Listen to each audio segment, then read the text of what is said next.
Good afternoon, I'm just down at Great Take outside Selby. Great Take, what's it famous for? Not a lot. But I'm here at a memorial. There, look at that.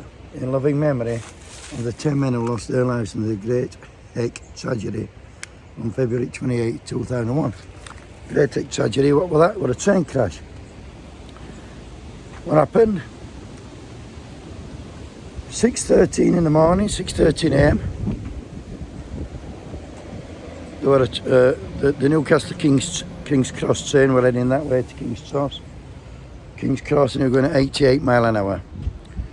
Sadly, there was a man in a Land Rover Defender with a trailer on, pulling a car. He was going to deliver a car.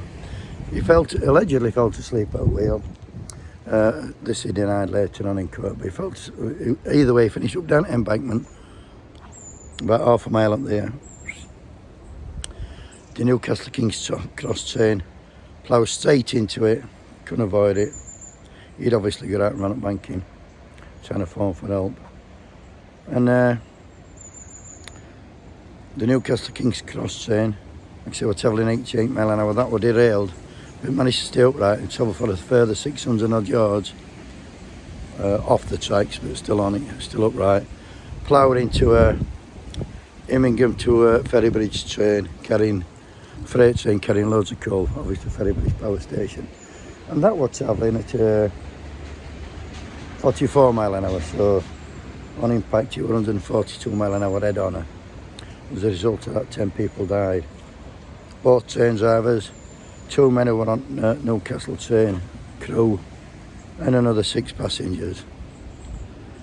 Anyway, I'm down at this memorial gone, so I'll give you a quick shufty around. There, look. Paul Taylor, beloved son, husband, dad, granddad and brother. Robert Shakespeare, 43, a loving husband, father and son. Ray Robson, dearly loved son, brother, uncle and nephew. Jenny, our employee who tragically died doing his job. I think he was conductor. And I'm not sure, I think Paul Taylor was chef on the Newcastle King's Cross train. There's a couple of plaques about here, look. Clive Bidget, on behalf of his family, friends and colleagues at Rail Park. Yeah, quick shufty around while we're here. Got like a balcony.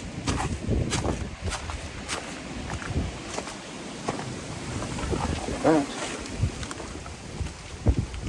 A loving memory, John Waddle, driver of the GNR train from Throckley, Newcastle. John was a dear loved son, father, brother, uncle, brother-in-law and friend. Memories of you, we shall always treasure, and our love for you will go on forever. Love you, Dad, Stephanie and Christopher. How nice is that? Like I said, 20 years ago. It slipped my mind, but the man I found it, I can actually remember. I can remember bits about it. Just tell you a bit about driver at Land Rover. He was Gary Hart.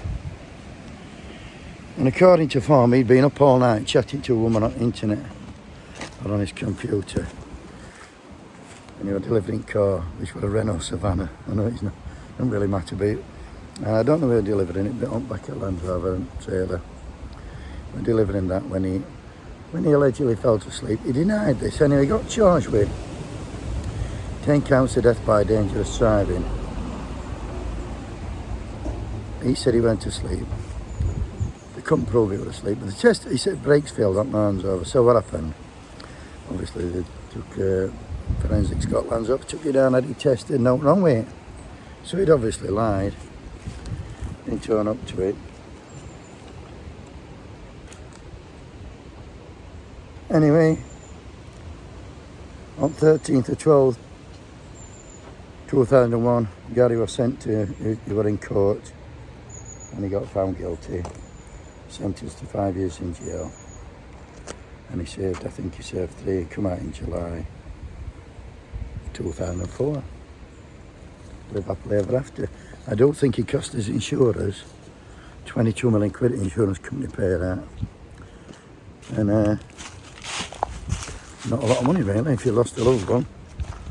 How can you pay for that? Here's another little bit. Stephen John Dunn saying how there's a train going past. Look at the speed of that. Imagine that running to a freight train. Stephen John Dunn, known as George to his friends and colleagues, dedicated railway man who was tragically killed doing his job he loved and considered it a paid off hobby in his usual conscientious and professional manner. 6:30 in the morning would have been pitch black anyway. Poor old George. It's a nice part of the world it's in. Some of the lads here. And we're done. Get down, Shep. Just completing this, lads. Two hippies there, look. Alright. Alright, how you going? Fancy seeing you out here. With special thoughts for all to believe the injured, the survivors and all their families. Not forgetting those who give their time and services during the Great Tech tragedy and its aftermath. Yeah. Let's not forget emergency services. I think there are about 70 or 80 people injured. Not just them people who got killed. And last but not least, the specially created commemorative garden overlooks the scene where a passenger train and freight train collided. Anyway, you've got the drift. And I do believe that this train, this accident, 10 people, biggest accident in this railways, I think. I don't think there's many people with the 10 died. Anyway, we're out here. Bloody heck, great heck.